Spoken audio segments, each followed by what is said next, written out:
I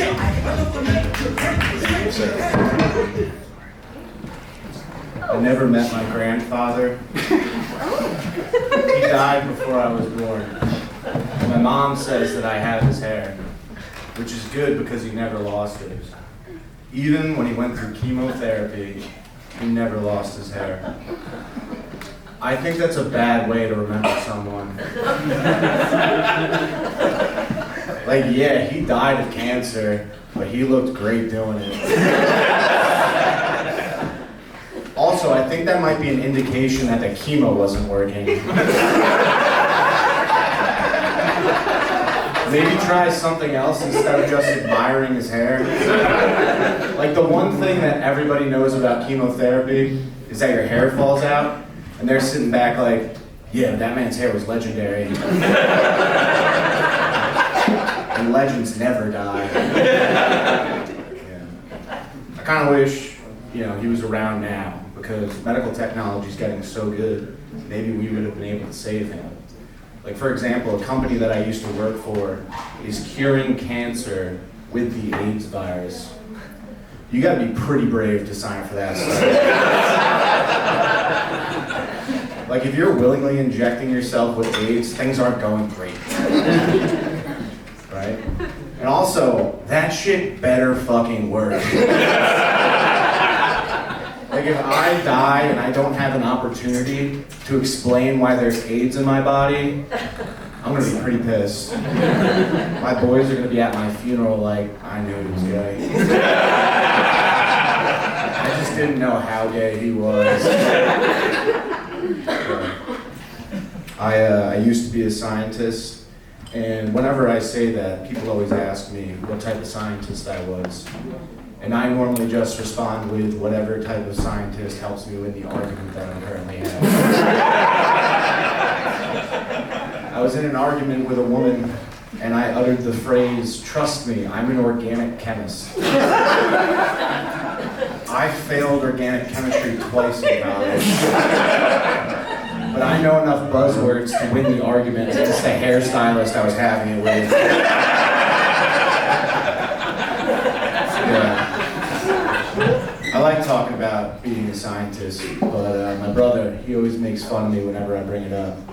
And he's the type of guy to never miss an opportunity to call someone gay.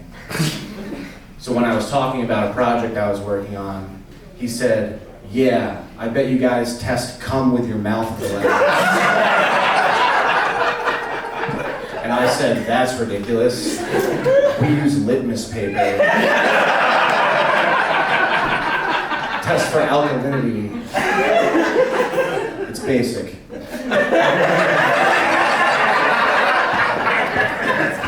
That's my chemistry joke.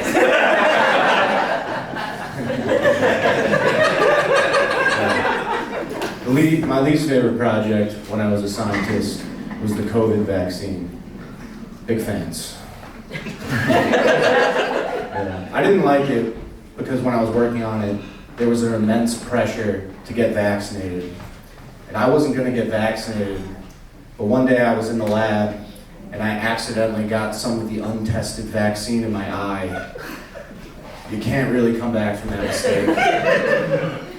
Just one drop flicked off the end of a pipetter directly into my open eyeball. You don't understand fear until you've had an experimental vaccine that half of the country says is going to kill you land in your eyeball. Dude, that shit was so new, I didn't even have WebMD articles to freak out. I was writing the articles. I was like, it stings a little bit. I hope that's not a problem. Yeah. That's what I hated about the pandemic. Everyone's saying, trust the science. I was the science. And people make mistakes.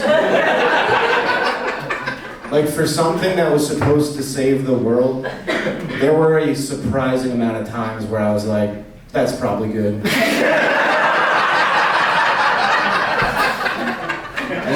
lay awake in bed at night going, I hope that was good.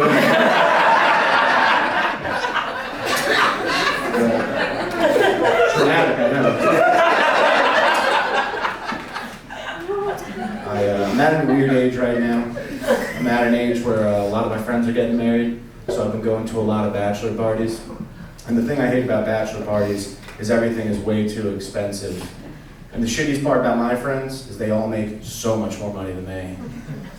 It's hard to keep up with finance bros at a strip club when you sell alcoholic cider for a living. I walk into the strip club like, I hope these bitches like sticky singles. I came straight from work. The other thing that I hate about bachelor parties is that you're forced to spend time with people who you would never spend time with otherwise. Like I was at a bachelor party and I had a 30-minute conversation with some dude about fishing. And I couldn't give more signs that I didn't want to talk about fishing. I think the reason that he felt comfortable divulging all of his fishing knowledge on me is the fact that I look country. And I am country. Like I'm so country that my black friends tell me they want to go to see Kenny Chesney concerts. I'm just kidding, I don't have any black friends. That's how country I am. All right, that's it for me.